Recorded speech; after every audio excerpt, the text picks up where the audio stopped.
Hey guys, it's Roberta. I am doing chapter 11, developing a winning team, and I'm so excited about this. So John starts off by talking about the Tower of Babel and basically sets up that story, right? And then he says this golden nugget. God says this right when the people are like, okay, we're going to build this tower, he says, listen, I got to step in because the people are speaking the same language and they're pursuing a unified goal. And when they do that, they are unstoppable, which is just, now, of course, their intentions were not good. But for us, it's a golden nugget for us to understand when we are a unified force, there's nothing we can't do as a team. And that is so exciting to me. He then goes on to talk about winning teams play to win.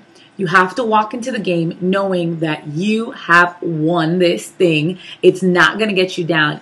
You know, here at Potential, our vision is 50, 100, 150. We have to know that that's going to happen, not use language like if it happens and maybe, just when it happens. And when we get to that 17th campus and all of that, we have to know that God's going to be faithful to that vision and to the word that he's placed in the heart of our leadership, and walk into ministry knowing that's going to happen. Life change is going to happen. Great service is going to happen, and it will shift everything for us. The other thing, and this was huge, winning teams take risks. And he basically is saying, if you're not willing to take a risk and you're just going to play it safe, you're never going to know what true victory is. And I think as artists, God has given us such a gift to see the world through a different kind of lens than most people do. So we have to be taking risks. We got to be cutting edge. We got to stay relevant. And my prayer for our team and just our church is that we have a Sons of Issachar anointing, right? That we would know the seasons and the times and like them, be relevant to their time and be trendsetters and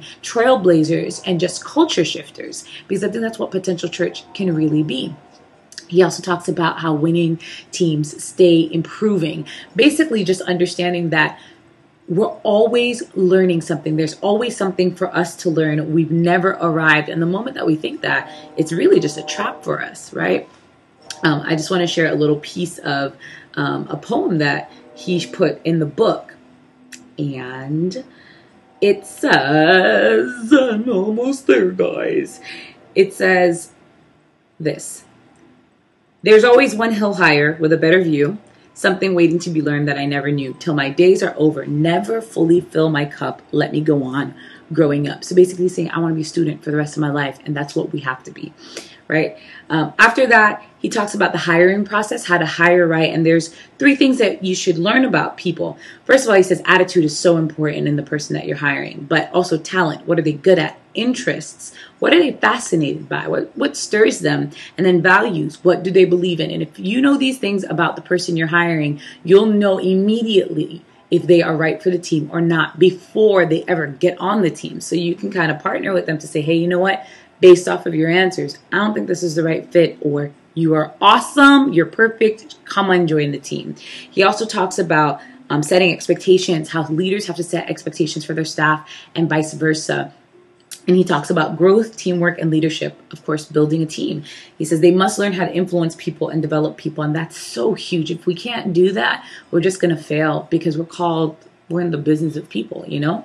He also talks about how to properly fire someone and under what circumstances that it should even be considered. And one of the big things he says about the firing process is when it's time for a change to be made, more than one person should be sensing that need.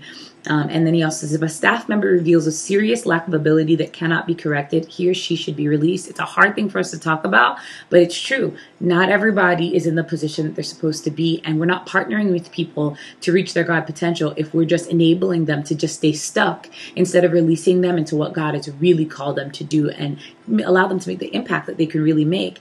Then lastly, inspiring people. The essence of leadership is the ability to inspire others to work together as a team. And we have to set that pace as leaders, coming in positive and hopeful and just knowing that this is going to be the thing. You know, we're walking, we're setting the tone and saying, it's going to be an awesome day, guys. It's going to be an awesome weekend. It's going to be an awesome project. Whether or not we feel it inside doesn't matter. You say it enough times and you'll believe it. I've done it a lot of times.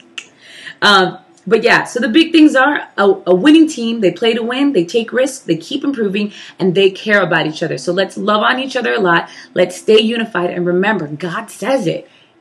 If we are going after the same goal, we are unstoppable. Hope you enjoyed.